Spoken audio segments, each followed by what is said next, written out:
You ask Tiger to solve. This deals with linear equations with one unknown. The final result is x equals 18. Let's solve it step by step. Simplify the expression. Expand the parentheses. Simplify the arithmetic. Group like terms.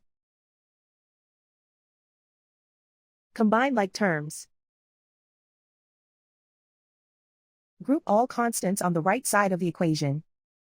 Subtract 2 from both sides. Simplify the arithmetic.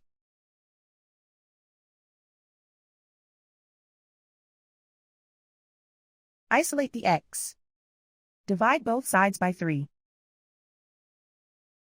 Simplify the fraction. Find the greatest common factor of the numerator and denominator. Factor out and cancel the greatest common factor. And so the final result is x equals 18.